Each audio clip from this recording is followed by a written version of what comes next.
Yeah, I know it's a post-prandial session and we are running late, but I would really want to thank Josefa for organizing this session. It's actually his baby. We have, and we are just sort of on the same bandwagon, honestly. He's done a great job, I think, and he should receive full credit for this. As far as, of course, everybody's going to wonder, why are we suddenly making this noise about walking? As it's already been said, we've been walking from centuries. It's something we assume it's so natural, there's no big deal to it. But you realize the entire concept started because you realize that though we are still a developing country, we are seeing more and more diseases of the developed world. We are seeing increases in incidence of cardiovascular disorders, we are seeing increasing incidence of diabetes, and you realize this direct correlation has been along with the more cars you are seeing, the less activity you are seeing on the other hand an increased incidence of diabetes, you are seeing on the other hand an increased incidence of hypertension and other cardiac disorders. So there's a direct correlation between the amount of activity which your society is doing vis-a-vis the amount of diseases which you are seeing. The other thing that you realize is we have become a very fashionable society. We have to be in. What we are trying to do is make walking again an in thing. It should be a very happening thing. Okay, we are walking. It's like we are walking. It sounds like, oh, oops. You realize there are so many gyms which have come up simply because it's more fashionable. I have joined so-and-so gym. Oh, wow. It's like, this is the feedback you get from patients. I tell a young kid, start walking, and it's like, ma'am, can I go to the gym? All my friends go there. So we are trying to, again put walking back on track where it is supposed to belong. The third thing that you realize as you're practicing is when a patient is diagnosed with, say, diabetes for the first time, the first question which comes on is, ma'am, can I reverse this? Is there some way which I could possibly not see to it that my next generation doesn't get it as soon? And believe me, the only thing which can actually reverse any of these chronic disorders is walking. Because it is safe, effective, and the rest of it is already been covered and it will be again be told by Shakir. But what I'm trying to put across to this audience is that if we want to reduce the burden of the next generation being treated and the burden of medicine being reduced, then we are trying to put in preventive measures in place. We are no longer talking about therapeutics. I'm not talking about treatment of diabetes. Dr. Loya is not talking about treatment of what are you supposed to do once you develop cardiovascular disorder. Shakir is not talking about what you're supposed to do once it happens. We are talking about what you're supposed to do before it happens. What you're supposed to do so that it does not happen. That's the entire idea of this, this get-together, this gathering. And the gathering, the basic aim of it is that every person who's sitting here is supposed to go and propagate it to 10 more people outside. You are all our ambassadors. It's a small crowd today. With you being ambassadors, we are hoping that tomorrow we get a bigger crowd. And because it sounds so, okay, walking pe kya bolne wale hai? So you are supposed to propagate to 10 people outside that no, you are supposed to walk so that our next generation does not get all these problems. As I said, walking is like magic. And believe me, it's like magic for type 2 diabetes. Works very well. Anybody can walk. It's no age bar, so it works very well as far as diabetes goes. Now, what can walking do for you? We all know it gives you more energy. Don't go by the dictum, I walk for 2 days and I can't walk because I'm very tired. Please don't get back with that. You are supposed to do it consistently. I have patients who tell me that, no, I just can't walk, I'm tired. And then when you realize how many days you walked, it was for exactly 2 days. So that's a big no-no. Do it gradually, but please start. It does help you lose weight and keep it off.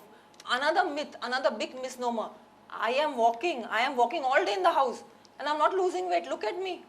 That walking from the bedroom to the hall or the hall to the kitchen is not considered to be walking. It is not what you would consider walking. So that is just not acceptable. So it's a complete myth that you are walking and you're still not losing weight. That means there's something really not right. It can definitely increase flexibility and strength, slow bone loss, and the most important thing, it provides better quality of life. Quantity, either way, none of us can change, but we all definitely have a say as far as the quality we live. So I think if we can definitely make a difference as far as the quality of life which we live and which we would want our youngsters to live. Actually, how do people become obese? It's this, I'm doing nothing, I'm living a perfect life and I'm still putting on weight. And when you look at food diaries and we look at how people, and you realize, you tell them, we start making a habit telling people to write everything that they eat. And you realize that after every 2 days there's some chocolate going in and some, things which you don't realize also. And an activity we started with initially maybe 20 minutes, next day reduced to 10 minutes, the third day, okay, there was a phone call, so we didn't do it. So actually, if you keep a count of what's been happening, you realize that that's actually an imbalance between what you're intaking, your energy intake, compared to your expenditure. So whenever, it's only when there's an imbalance in systems that you have all these problems occurring. And we have to identify that imbalance. You cannot be like an ostrich, put your head in the sand and say, no, I am living a perfect life and still I have this problem. No, that's simply not possible. So what is walking going to do? It is going to do both. It's going to prevent weight loss, it's going to cause weight loss, and once that weight is lost, you have to maintain that weight loss. It's not magic that you've come down by 10 kilos and now you're going to just go back to your old lifestyle and stay that way. No. So there has to be a persistent effort, a consistent effort. These two things are very, very important. Actually now, to lose 1 kilo fat, you have to burn 7,700 calories. So next time you think about putting in those calories, please think once again. I mean, you have to, for burning 7,700 calories, that actually translates. For example, if you walk for 45 minutes, you are burning around 300 calories. So you can multiply that into whatever numbers. My maths has never been very good, and realize how much walking or how much you have to do to lose that 1 kilo fat. So it's hard work. So you have to be, if you do it right from the beginning, you are going to be in a perfect state. So start right from the time they are young. Start when they are youngsters. These kids put up a fantastic performance over here. So just start the way they are that age, make them run, make them walk, make them play. Make these kids go down and play with their friends. I mean, we don't do that. It's more important whether you finished your homework or not. Don't do that. Tell them to go down and play so that they don't turn up into what we have become today. So what does walking depend on? It depends on your body weight, of course, your walking speed. Your speed automatically slows down when you're gossiping with your partner. So no gossiping while walking.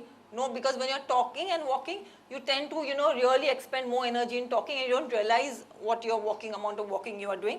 It also depends on the walking distance. I mean, you have to mark as to how much distance you have walked every day. And of course, your walking surface, Shakir will talk about.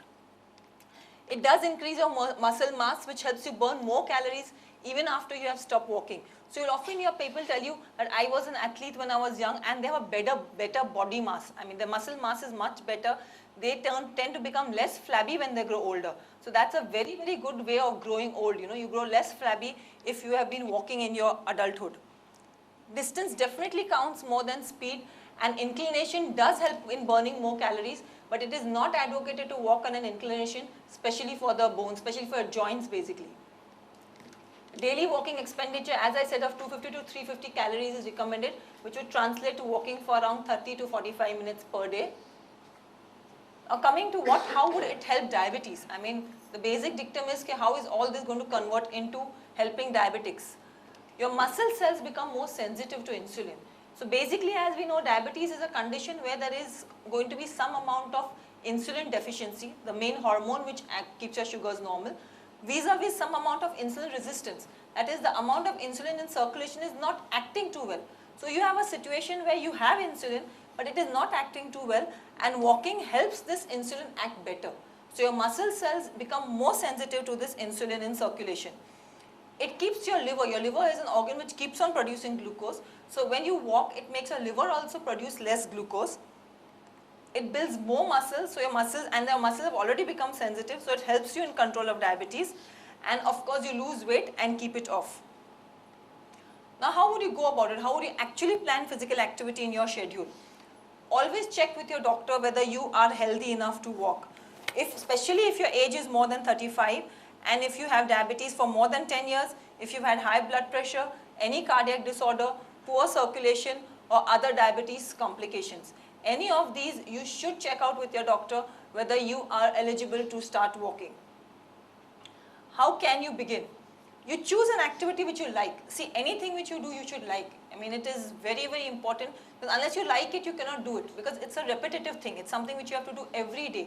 So if you enjoy it, it will always give you more benefit. So you choose an activity which you like, which you want to do. Set a long-term goal. Don't keep it short-term. I'm going to do it for 1 week. And make it mandatory. Put it on your priority list. Don't keep it somewhere down. Okay, ठीक है, चलेंगे. Time मिलेगा तो चलेंगे. Time मिलेगा तो चलेंगे नहीं. आप time निकाल के चलोगे. In your schedule, you are going to remove time, because it is very, very, very, very, very important. So you are going to remove time from your schedule to walk. You are going to set a goal that you're going to do it at least 30 minutes a day for at least 5 days a week. So you plan to put in that much activity in your weekday, and of course you're going to buy comfortable walking shoes, no fancy shoes for walking at all. And ideally if you have a partner, so that you can motivate each other, and the partner may be a same-sex partner also. You motivate each other to walk, and that's it. Set a short-term goal for 1 week. Don't have some lofty goal, okay, I'm going to directly lose 10 kilos, I'm going to become Aishwarya Rai. It doesn't work. It simply doesn't work. So set a short-term goal, and you'll do less than what you think you can. I mean, but whatever, at the end of 1 week, reassess what have I done, and whatever you've done, if it's not good enough, again reassess and try to become better the week after that.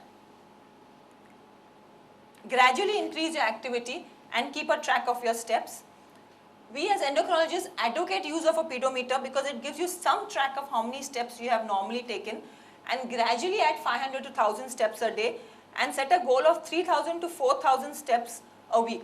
This is not absolutely mandatory. I finish. Bas, through. I'm up. Bas, another one minute. It is not absolutely mandatory to use any of these gadgets, but if you need some sort of motivation or some sort of idea about how much you are putting in, then definitely you can use them. And of course, reward yourself. Any good work requires reward. I mean, kids also, when they pass exams, you give them some sort of reward. I think self-rewarding is very much required. And I think the best reward as far as females go is new clothes. Absolutely rewarding. Buy a size smaller and keep it over there and say, I'm going to fit into this after 1 month. I think that's a very motivating factor as far as, so this is a lot of female crowd. I think I can relate to them better. And I think I'll stop. I think my time is up, so I'll stop over. I'll continue. No problem. Okay. Now this was as far as people who had no diabetes. Okay. This was, we were talking about people who are absolutely fine. Now what do we do about people who are diabetics? What precaution should they put in place?